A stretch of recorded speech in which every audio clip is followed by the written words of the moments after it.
Hello students, तो इस video में हम देखने वाले हैं कक्षा 12वीं राजनीति विज्ञान के प्रश्न बैंक का अध्याय 5 कांग्रेस प्रणाली चुनौतियां और पुनर्स्थापना का पूरा सॉल्यूशन। इससे पहले हम 4 पार्ट डाल चुके हैं, उनको हमारे चैनल पर विजिट करके आप देख सकते हो तथा हमारे चैनल एजुकेशनल गोल को जरूर सब्सक्राइब कीजिए, क्योंकि लगातार प्रश्न बैंक की सीरीज हमारे चैनल पर अपलोड की जा रही है। अंग्रेजी तथा राजनीति विज्ञान का लगातार प्रश्न बैंक का सॉल्यूशन दिया जा रहा है। तो आइए देखते हैं फर्स्ट क्वेश्चन क्या है। सही विकल्प चयन कीजिए। सही विकल्प चयन कीजिए में सबसे फर्स्ट जो क्वेश्चन है, 10 जनवरी 1966 को ताशकंद में मृत्यु हुई थी। किसकी हुई थी?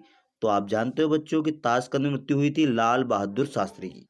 ठीक है, तो इसमें सा वाला ऑप्शन आ जाएगा। उसके बाद अगला वाला जो क्वेश्चन है कि तमिलनाडु के गैर कांग्रेसी मुख्यमंत्री कौन थे? तो इसमें आ जाएगा आ वाला ऑप्शन कि CM अन्ना दुराई। ये इसका फर्स्ट वाला ऑप्शन आ जाएगा। उसके बाद मेन काइंड के संस्थापक थे, तो इसमें सा वाला ऑप्शन आ जाएगा राम मनोहर लोहिया। जय जवान जय किसान का नारा किसने दिया था? तो इसमें आ जाएगा आ वाला ऑप्शन लाल बहादुर शास्त्री ने दिया था ये नारा। उसके बाद प्रिवी सर्स की समाप्ति हुई थी, कब हुई थी? 1964 में हुई थी। ठीक है, इसको इंदिरा गांधी ने समाप्त किया था। प्रिवी सर्स, प्रिवी वर्ष, जिसको कि राजा महाराजाओं को जो वेतन भत्ते मिलते थे पहले सरकार के द्वारा, उसे बोला जाता है प्रिवी वर्ष। ठीक है, उसके बाद यहाँ पर सत्य असत्य कथन का चयन करना है। तो यहाँ पर दिया है 14 बैंकों के राष्ट्रीयकरण 1969 में हुआ था, तो बिल्कुल ये सही बात है। तो इसमें आ जाएगा सत्य आ जाएगा इसमें। ठीक है, उसके बाद अगला वाला जो क्वेश्चन है, पंडित नेहरू का निधन 27 मई 1964 को हुआ, तो ये भी बिल्कुल राइट बात है। प्रारंभ में कांग्रेस का चुनाव चिन्ह 2 बेलों की जोड़ी थी, तो ये भी राइट है। उसके बाद श्रीमती इंदिरा गांधी की हत्या 31 अक्टूबर 1984 को हुई थी, तो बिल्कुल ये भी राइट बात है।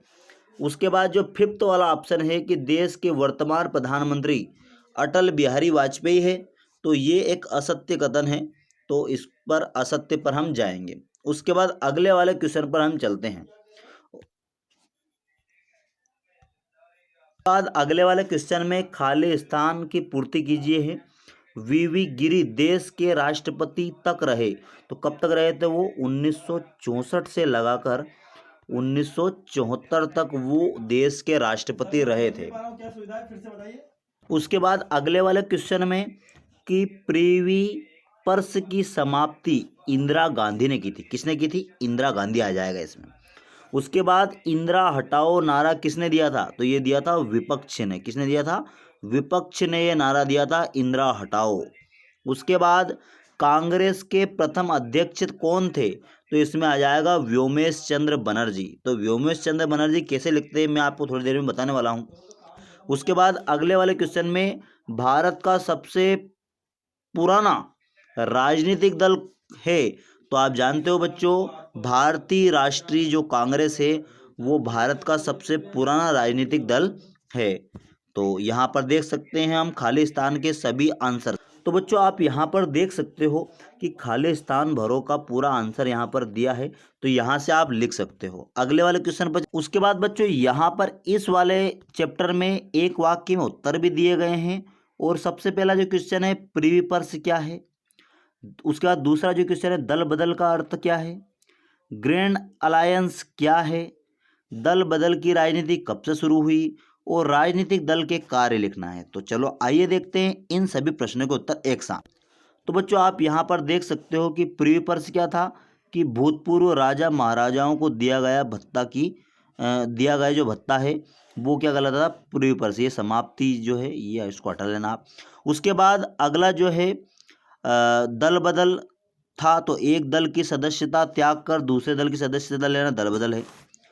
उसके बाद ग्रैंड अलायंस क्या है? तो गैर साम्यवादी और गैर कांग्रेसी विपक्षी दलों का गठबंधन ग्रैंड अलायंस है। उसके बाद अगला वाला जो क्वेश्चन था कि दल बदल की राजनीति कब शुरू हुई? तो 1967 से हुई। उसके बाद राजनीतिक दलों के कार्य क्या थे कि जनता की समस्याओं को सरकार तक व सरकार की नीतियों को जनता तक पहुंचाने में सेतु का कार्य करना, यही राजनीतिक दलों के कार्य हैं। तो ये हो गए हमारे टोटल मिला के वस्तुनिष्ठ प्रश्न। अब हम इस चैप्टर के क्वेश्चन आंसर देखते हैं। उसके बाद बच्चों यहाँ पर लघु उत्तरीय प्रश्नों के उत्तर दीजिए, अगला वाला जो क्वेश्चन है। तो यहाँ पर जो है टोटल 5 क्वेश्चन दिए हैं इन्होंने, और 1960 के दशक को खतरनाक दशक क्यों कहा जाता है, ये पहला वाला क्वेश्चन है। उसके बाद गरीबी हटाओ कार्यक्रम में कौन कौन से कदम उठाए गए, भारत के 8 प्रधानमंत्रियों के नाम क्रम से लिखिए, आयाराम गयाराम को समझाइए, और गठबंधन की राजनीति क्या है। ये टोटल 5 क्वेश्चन हैं और सभी प्रश्नों के आंसर हम अब देखने वाले हैं। तो बच्चों यहाँ पर आप देख सकते हो कि 1960 के दशक को खतरनाक दशक क्यों कहा जाता है। तो इसका आंसर हो जाएगा कि इस दशक में निर्धनता, असमानता, बेरोजगारी, सांप्रदायिकता एवं क्षेत्रीय विभाजन जैसे मुद्दों का उस समय कोई समाधान नहीं हो पाया था, जिससे देश में लोकतंत्र के असफल होने का डर पैदा हुआ था। इस कारण इस दशक को खतरनाक दशक कहा जाता है। उसके बाद अगला वाला जो क्वेश्चन था उसमें दिया गया है कि गरीबी हटाओ कार्यक्रम में कौन कौन से कदम उठाए गए थे।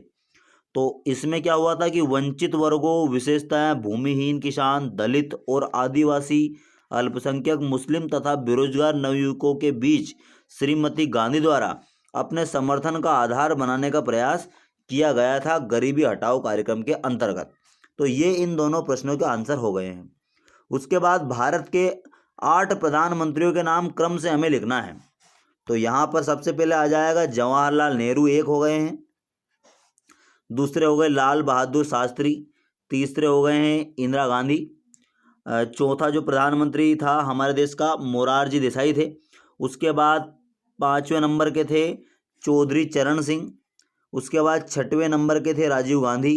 7वें नंबर के थे विश्वनाथ प्रताप सिंह। 8वें नंबर के चंद्रशेखर, और 9वें नंबर के पीवी नरसिम्हा राव, और 10वें नंबर के थे अटल बिहारी वाजपेयी। तो ये सभी प्रधानमंत्रियों के नाम क्रम से हमने दे दिए हैं, आप देख सकते हो इनको। उसके बाद आयाराम गयाराम को समझाइए। तो जैसा कि आप जानते हो बच्चों कि दल की अदला बदली करना नेताओं के द्वारा, इसे ही आयाराम गयाराम कहा जाता है। तो यहाँ पर हम इसको लैंग्वेज में देखते हैं इस आंसर को कि 1967 के आम चुनावों में दल बदल कर उभर कर सामने आया, जिसने प्रदेशों में सरकार गठित करने में महत्वपूर्ण भूमिका का निर्वहन किया। इस दौर में राजनीतिक निष्ठा की अदला बदली को आयाराम गयाराम कहा गया था। ठीक है, तो ये आयाराम गयाराम की परिभाषा हो गई है। उसके बाद गठबंधन की राजनीति क्या है। तो अनेकों दलों द्वारा न्यूनतम साझा कार्यक्रम के आधार पर जिस गठबंधन का निर्माण किया जाता है, उसके आधार पर मिलकर राजनीतिक गतिविधियों को जो संचालन होता है, उसी को गठबंधन की राजनीति कहा जाता है। अब अगले वाले क्वेश्चन पर चलते हैं हम। और बच्चों अगले वाले क्वेश्चन में 1969 में कांग्रेस का विभाजन क्यों और कैसे हुआ था। उसके बाद दीर्घ उत्तरी का जो सेकंड क्वेश्चन है, चौथी लोकसभा को समय से पूर्व भंग क्यों कर दिया गया था। उसके बाद थर्ड वाला जो क्वेश्चन है, श्रीमती इंदिरा गांधी का भारत के विकास में योगदान की व्याख्या कीजिए, राजनीतिक दलों की कार्य पद्धति को समझाइए, और दल बदल की राजनीति के कुप्रभावों की व्याख्या कीजिए। तो आइए देखते हैं इन पांचों क्वेश्चंस के आंसर, क्योंकि हर एक प्रश्न 4 अंक का है और काफ़ी महत्वपूर्ण होने वाला है आपके बोर्ड एग्जाम के लिए। बच्चों आप यहाँ पर देख सकते हो जो पहला जो क्वेश्चन है उसके तहत यहाँ पर जो क्वेश्चन है कि 1969 में कांग्रेस का विभाजन क्यों तथा कैसे हुआ। तो आपको पूरा आंसर हमने एक्सप्लेन करके बताया है, आप इसको कैप्चर कर सकते हो। ठीक है, ये यहाँ तक इसको, ये लास्ट है यहाँ तक, इसको पूरा कैप्चर कर लीजिए आप।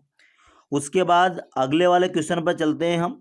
और अगले वाले क्वेश्चन में चौथी लोकसभा को समयावधि से पूर्व भंग कराने के प्रमुख कारण क्या थे। तो इसके भी टोटल हमने 4 कारण लिए हैं, आप कैप्चर कर सकते हो इसके आंसरों को। हम यहाँ पर बोल के नहीं बताएंगे इनको, वरना वीडियो काफ़ी ज़्यादा लंबा होने वाला है। तो यहाँ पर हमने टोटल 4 कारण बताए हैं बच्चों, यहाँ देख सकते हो। थर्ड वाला जो रीज़न है वो यहाँ से लगाकर यहाँ तक है, और जो फोर्थ वाला रीजन है वो यहाँ से लगाकर यहाँ तक है। तो टोटल मिला के इसको कैप्चर आप कर सकते हो। उसके बाद अगले वाले क्वेश्चन पर चलते हैं हम। श्रीमती इंदिरा गांधी का भारत के विकास में योगदान की व्याख्या हमें करना है। तो इसकी जो स्टार्टिंग है वो यहीं से होने वाली है। जो जो आपको इम्पोर्टेंट लगे वो आपको लिख लेना है। ये 4 पॉइंट के अलावा टोटल यहाँ पर 10 पॉइंट बनाए गए हैं हमारे द्वारा, और इन सभी को आप कैप्चर कर सकते हो। काफ़ी ज़्यादा इम्पोर्टेंट है और काफ़ी ज़्यादा सरल भी है कि इंदिरा गांधी ने क्या काम करवाए थे देश में। उसके बाद अगले वाले क्वेश्चन पर चलते हैं हम। राजनीतिक दल के कार्य पद्धति को समझाइए। तो मेन काम राजनीतिक दल का क्या होता है? सत्ता प्राप्त करना। उसके बाद अपने लक्ष्यों की प्राप्ति करने के लिए राजनीतिक पार्टियां निम्नलिखित कार्य करती है। क्या काम करती है? चुनाव लड़ना। उसके बाद नीति बनाना, देख सकते हो आप। उसके बाद जो है कानून बनाना, देख सकते हो आप बच्चों। तो ये सारे राजनीतिक दलों की कार्य पद्धतियाँ हैं। उसके बाद दल बदल की राजनीति के कुप्रभाव की व्याख्या करना है लास्ट वाले क्वेश्चन में। तो किस प्रकार 1967 के समय भारत में दल बदल की राजनीति स्टार्ट हो गई थी। नेता लोग एक दल को छोड़कर अन्य दलों के प्रति राजनीतिक निष्ठा रखने लग गए थे। तो पूरा का पूरा यहाँ पर आप देख सकते हो बच्चों कि क्या क्या कुप्रभाव थे, है ना। ये सारे कुप्रभाव 4 कुप्रभाव उन्होंने बताए हैं, जो कि काफ़ी ज़्यादा इम्पोर्टेंट और काफ़ी ज़्यादा सरल भी है। ठीक है, तो इसी प्रकार के वीडियोस के लिए हमारे चैनल को सब्सक्राइब कीजिए, हमारे टेलीग्राम चैनल को ज्वाइन कीजिए, जिसकी लिंक जो है हमने इस वीडियो के डिस्क्रिप्शन बॉक्स में दी है। Thanks for watching this.